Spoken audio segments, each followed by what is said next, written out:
Hello, my dears. Just purifying the air. Well, it's another vlog. It's Friday the 12th of February 2021. And I start today's vlog with a little romantic story, really. Appropriate because we've got Valentine's Day coming up on Sunday. Mona Mary Lusher eloped to Epsom with William Herbert Provins in 1938 on this day, 83 years ago. And I mention them because they're my grandparents. So had they not managed to get together, I wouldn't be here to tell you this tale. So happy anniversary to my grandparents who, alas, are no longer with us. But I just thought I'd give them a mention today. A number of you have contacted me to ask for my opinion of Matt Hancock. For those outside our shores, Matt Hancock is our health secretary, and the poor sod, he's got the poison chalice to deliver things regarding the current pandemic and other health issues. But he gets himself into a bit of a muddle, and sometimes he can cause confusion. And he made two announcements this week. One was quite dramatic. People are clearly breaking the COVID and the lockdown rules when they come back into the UK. The rules now state they have to quarantine, and in some cases, if not most cases, they're now going to have to quarantine in a hotel at their own cost, which of course people don't like. So they're trying to get round it. And so Matt Hancock has announced that if they do, they will get a hefty fine and possibly a prison sentence. Well, as you can imagine, that went down like a bucket of sick. His second announcement, I think it was yesterday, was that there's to be reforms of the NHS. And he has announced that all the reforms that were put in place by the previous Prime Minister, David Cameron, are to be, as Tony says, unfucked.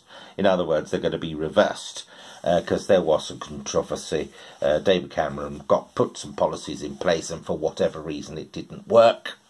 And so the Tories are now beginning to slam how the NHS is working, which is quite appalling when they have been extremely effective during this pandemic and have done the best they can with the resources that they have, and with all the nonsense of us trying to get vaccines in, PPE in, because we haven't been making it in our country until now.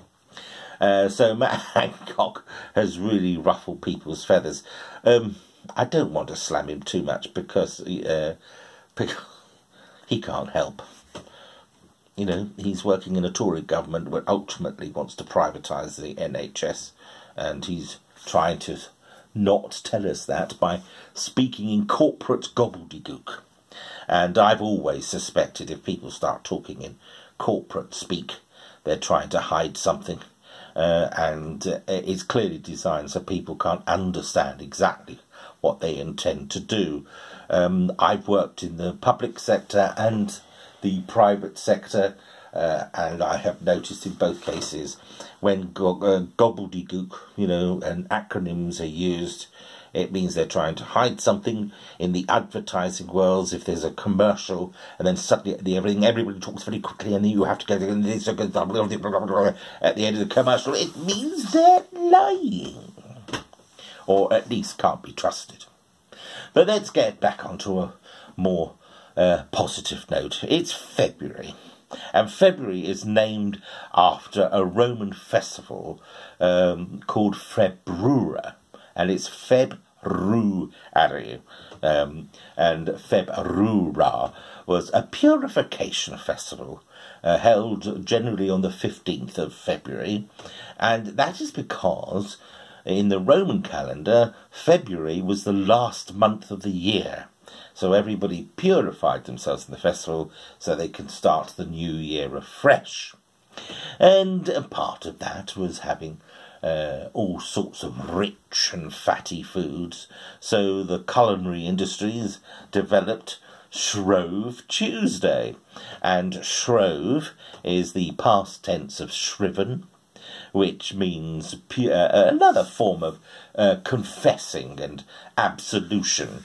So that will take place, but in reality it was a foodie ceremony, so they could get rid of fatty foods and rich foods and lots of things that they shouldn't eat, which then leads into Ash Wednesday, which subsequently became the beginning of Lent.